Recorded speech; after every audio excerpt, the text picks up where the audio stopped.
I am Rafa Benitez. You are watching the Redmen TV. Hello, welcome to Redmen TV. It's the Uncensored match build-up show. Liverpool taking on Norwich City at Carrow Road in the early kick-off on Saturday. Steele's with me. Aubrey Reynolds is here with me. Let's talk about this. Ste, I'm going to throw one straight at you. Did the Stat Attack show this week. Liverpool haven't lost away to Norwich since 1993. How does that make you feel? I don't know. In recent times, a lot of that was Luis Suarez driven, wasn't it? Yeah, I mean, we're just ridiculous at the moment. I just don't know what we're going to get. So we can turn up and play an absolute blinder, and then against Arsenal, we play well and we stupid goals conceded. A couple of days later, and we turn up and we're just shite. Sorry, swearing. Am I allowed swearing this one? You swear it's called the Uncensored match build-up show. No one has to edit this.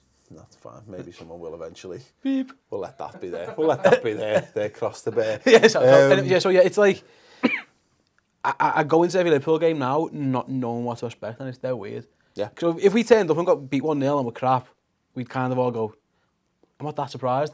but equally, we could turn up and win 4 and Firmino as a blind, and we're like, you know what, that's been coming. Yeah. So it's at the moment we're a very much difficult time to predict. Great example of this, I thought, was at the first leg of the semi-final, the League Cup semi-final against Stoke, and I was going, Liverpool, well, they haven't got the steal, they haven't got any bite, blah, blah, blah, and okay, it was only 1-0, but we put in a really good performance there, and it didn't really look in a great deal of doubt.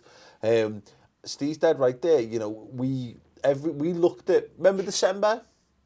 When we went, all our hard fixtures are done now. We've got a nice, good, winnable run of games here, and then we conspire to fuck it up on every occasion. That was practically the exact words that I said. Yeah. Go to Newcastle and Watford and get beat. Exactly. Played the most abysmal performances that we've done all season in those games.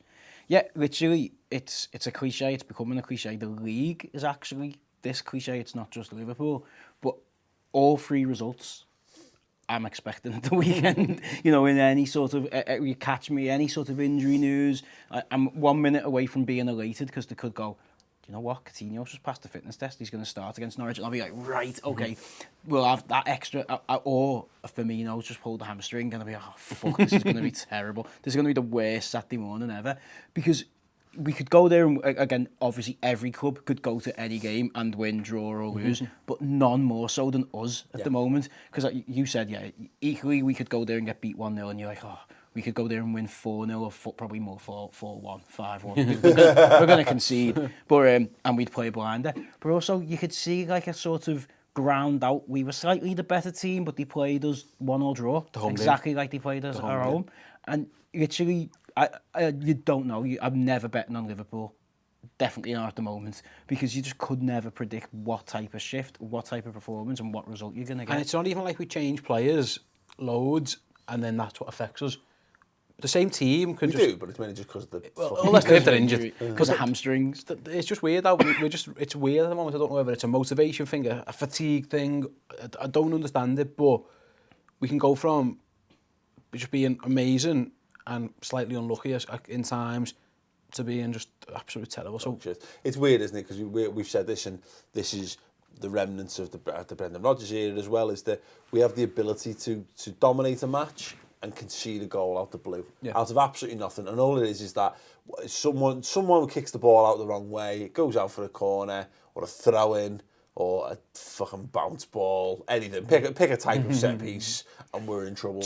And we can one of our own centre halves just turns on it and passes it to someone. Absolutely, goalkeepers just throw the ball into the back of the net, all of that shit. And we have the ability to just be a goal behind. It's ridiculous. So you're dead right, and I think that's the thing that needs eradicating. And it was interesting again, going back to set piece thing, Klopp saying like the other week that can't sit here every 3 days and tell you that we've conceded to another stupid set piece thing. It's something that needs to stop, and hopefully it'd be interesting to see. I was going to come on to this later, but let's do it now.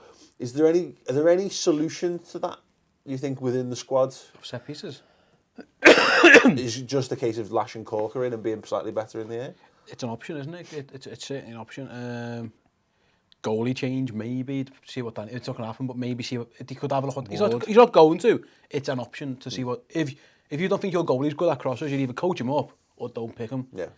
he's not going to play Bogdan because he's Do you he's give him a worse, 5-year contract extension? Is that the secret to doing it? That's It's never been done before, but we're gonna try it. All right, I've got a weird plan, guys.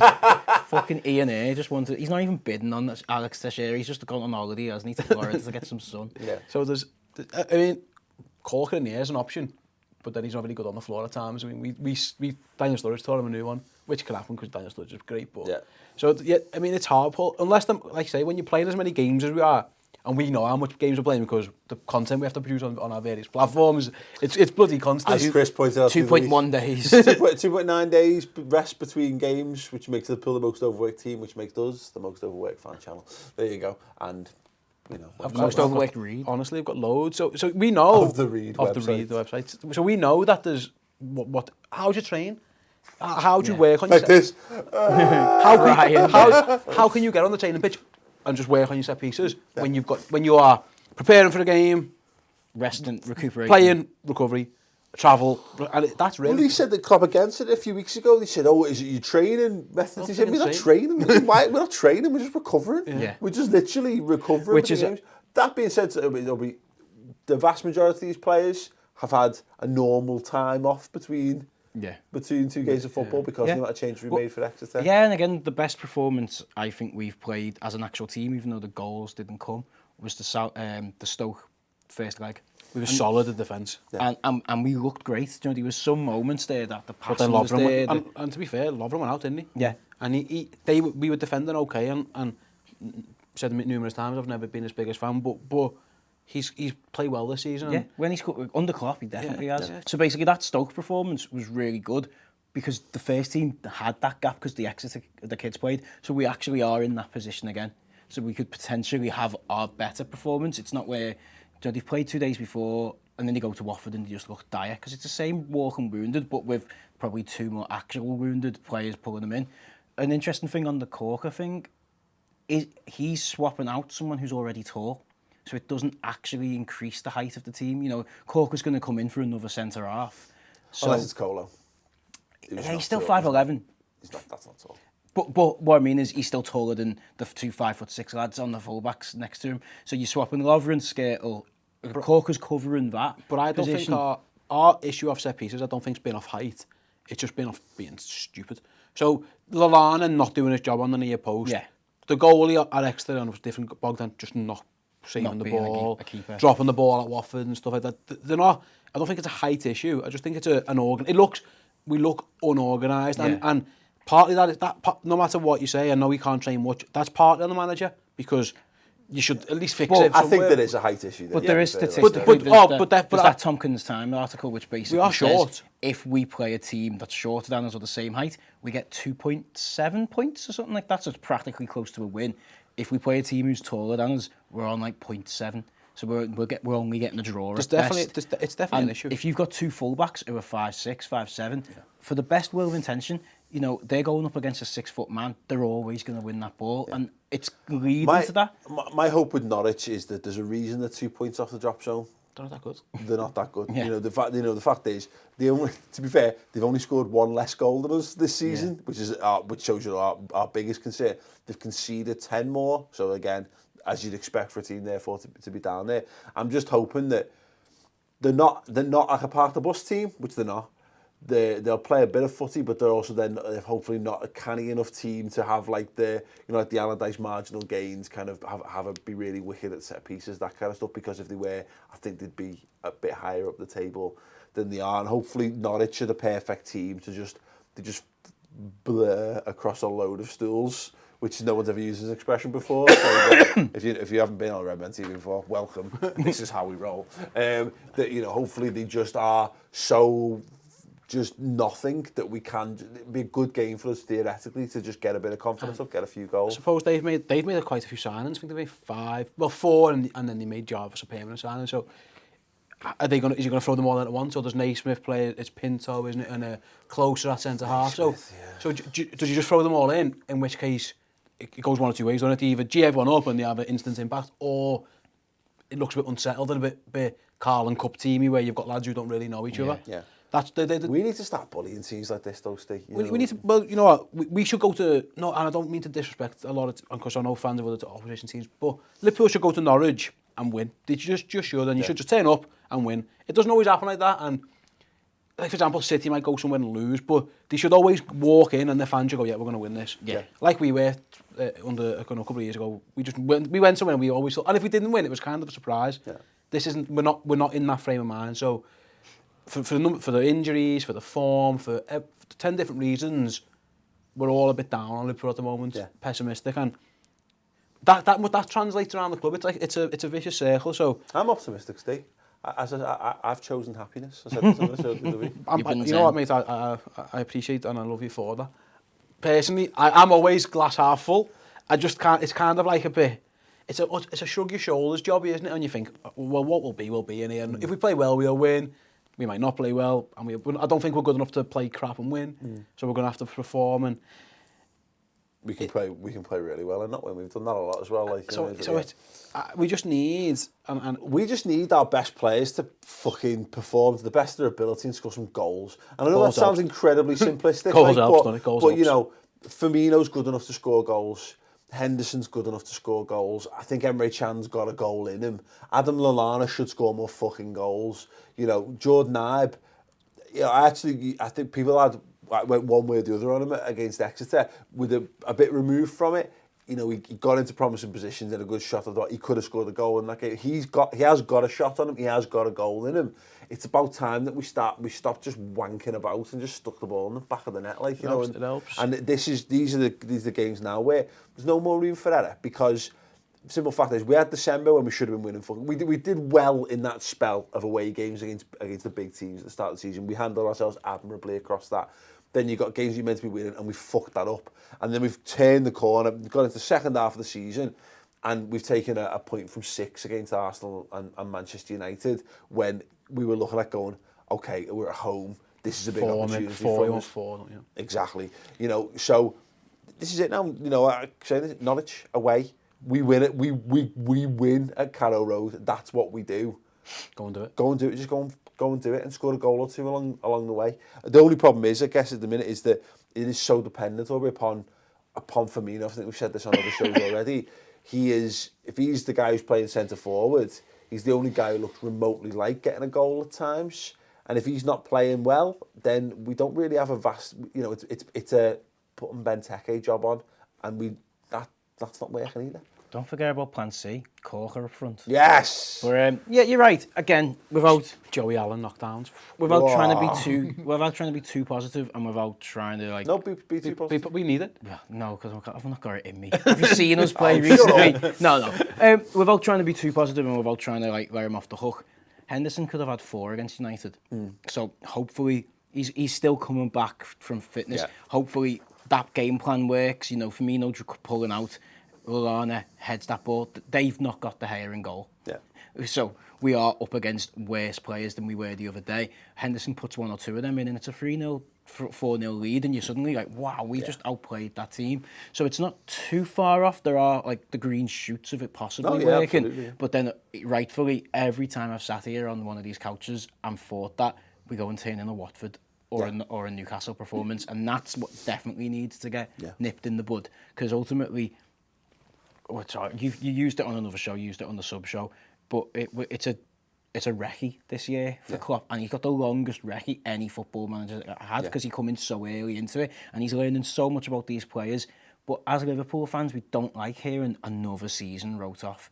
Now, if we finish this with 2 cups, it's not a season wrote off. It's actually better than what we've had in recent years. But who knows that? And he's learning.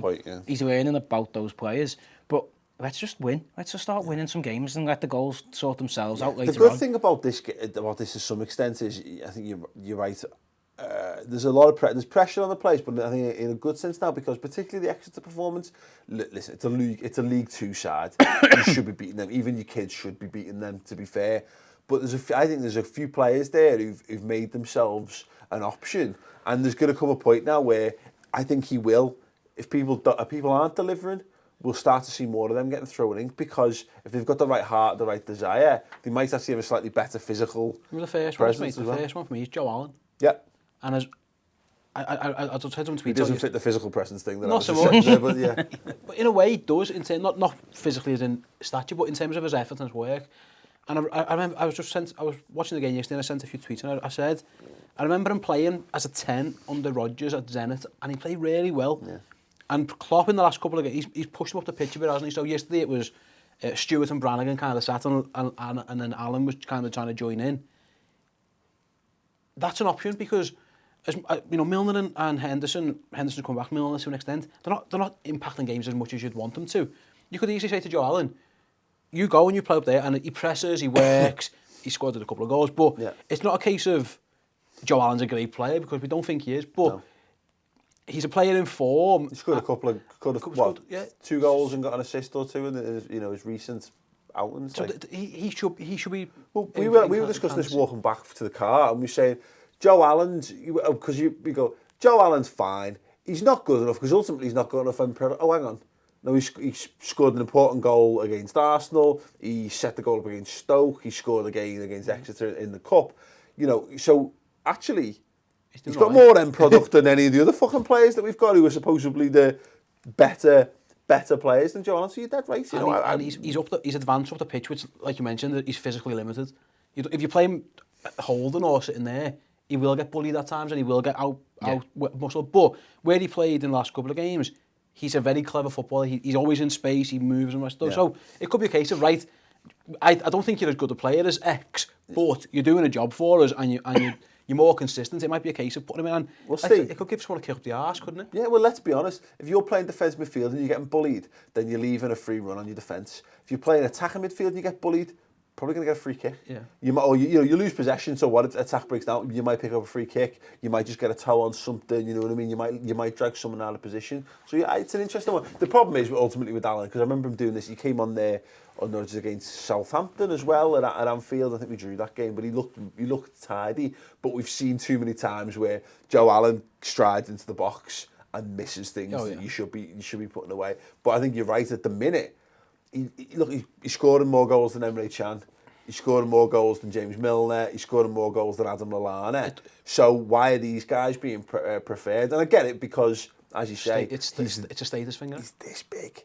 He's this big, and he's gonna face physical issues. But at this point in time, fucking hell, go be there on merit. I've got no problem with that. But I wasn't even thinking about him in that regard. But I was thinking about the players who performed in the week. You've got your Stewarts, you've got Brad Smith, left back. You've got a couple of players there who all of a sudden be knocking on the door. Shea Ojo, another one.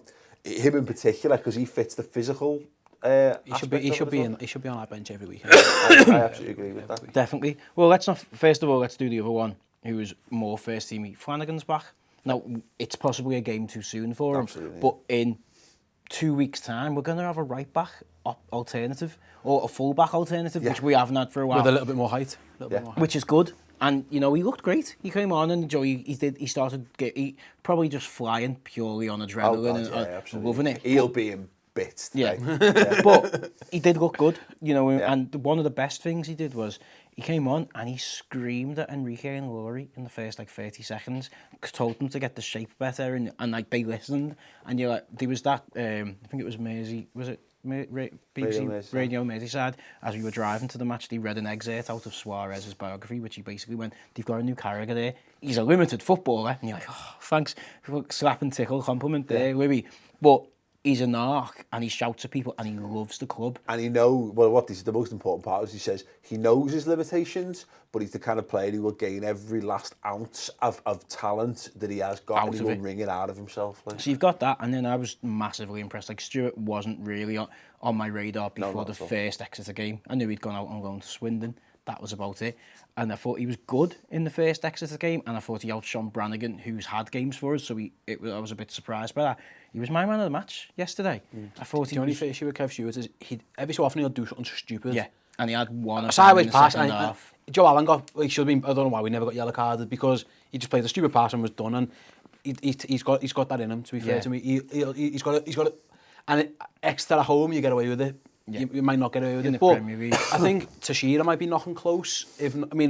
I said the other day, I was driving home, in fact, if Teixeira was 30 years old I'd be chuffed to have him in our squad. And he would be like our Thomas Rosicky.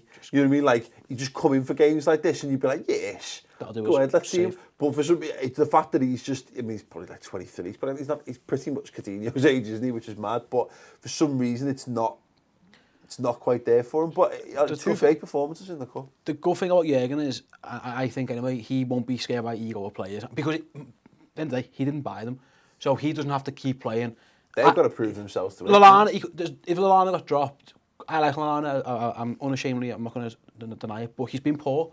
So if he got dropped and Teixeira played, he couldn't argue. He couldn't have a strap on. He could be like, well, what have you done recently? Yeah. You get a chance to put us 1-0 up against Man United and you bottle it. Because he did bottle it. That's what he done. Yeah. He bottled it.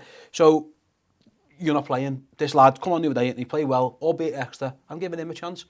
Shea Ojo plays. Yeah. So Firmino hobbles off after 10. Hopefully it doesn't happen. Shea up front. Benteke, well, what have you done? Yeah. That's what I'm saying. No one's making themselves undroppable. Yeah. Our best players in the last few games, I can't name someone who go, you have played that well that you should be guaranteed your place in this team. There's not one. And that's where we're at. So even if you do it as a point to kick 10 other lads up the arse, you know what, Shea, you go and play right wing today, or you know, Zhao, you're on instead of Lallana. Everyone else will be thinking, bloody hell, he's going to do it. Yeah. I need to up my game. And in every single position, there's a young lad now. So like say left back, Flanagan right back, you've got Brannigan and even Kev Stewart, whatever. In every position, there's a youngster knocking on the door, Danny Ward. Up your game, or I'm going to play them. And you know what? If you put 1 or 2 in just to kick a few up the arse, there can't be that much worse for the start. Why not? Let's be perfectly honest. Look at it. Teixeira, Allen, Ojo, all score goals in the week. Playing in those advanced attacking positions. You know, you're not going to play all three. He's been playing in those positions in recent weeks. Lallana again. Milner played left wing, didn't he, at one stage? Milner not scoring goals. Jordan Ibe not scoring. Came very close again. To be fair to him, but you know, I think you could do a lot worse than throw one of those three just in to there. give everyone And just to say to the other two, just because of the way it is, this guy made the cut today. Used to it on the bench, but think about what he did there. Last 15 minutes or 20 minutes or half an hour or second half, want to change it, you're right at the front of my thinking. Go get yourselves warmed up, stay fit, because we might need you later on in this game. I think that'd be absolutely fantastic. You don't want to scare your players, but you need them to realise that it's not acceptable to perform at that level for Liverpool week in, week out. It's not. You can have a bad game, anyone can have a bad game, the best players in the world have bad games. You can't have 5, and because everyone's injured, you're going to play again. I'd rather you play 5 games back and get out the team, and we're going to give everyone else a go. Yeah, absolutely. Nothing wrong with that at all. So who would you go with then? If I had to pick any of them, would you change? I love Shea Ojo. I wouldn't hesitate to put him in the team anyway. If you presume Ibe, well, actually, if Ibe's started, does he get a place? But would you put him in Ibe's place on the bench? Maybe, I don't know. I personally would drop Lallana for this game because I think, as big a fan as I've been, he's been poor, and I'd probably consider dropping James Milner as well. Because, and again, everyone I seem to like being crap, but I'd consider at least 2 of those. I think Firmino's going to start up front. Because where the Milner played the other day was like kind of a left role, wasn't it? Waste of time now. So I'd get Lucas out for Chan, play Chan there, Henderson and Joey Allen, Ojo, Firmino, and then to take your pick of Ibe or Teixeira maybe, or see who else is back. Maybe probably Ibe, to be honest. And just go, you know what, we're going to try something new. We're going to try and kill you with pace. Yeah. Got them with pace. Pace? And you know what? Had a while, though, but it'll never catch the thing is, I mean, I'd be surprised if Ojo's in the squad though. That's the only downside. That'd be a big shame, that, because I don't see why not. You know, fair. I mean, again, he's not started the game as he's been off the bench both times, but you know, he's had a tangible impact on 2 games coming off the bench, albeit against much inferior opposition. But you know, I think it'd do him the world of good to say, go ahead, you know, listen, again, a bit slack maybe on Jordan Ibe for, you know, his all-round work rate or whatever in the week, but you just didn't score, mate. This kid came on and scored. You could play both of them, couldn't you? You could. Because what's Lallana done to deserve his spot recently? To what Lallana does, I've said this before, what I think he does for the team, but I don't think you need 3 people doing that at the minute. You don't need 3 people who just run and don't have any end product. Jimmy Milner's. Exactly. You know, at the minute, Henderson as well, add him into that. I think you can have 1 or 2 if you've got the options available to you. So yeah, I'd be happy to see Ojo. Aubrey score prediction? 1-0 to us. Okay. Ste? 2-1.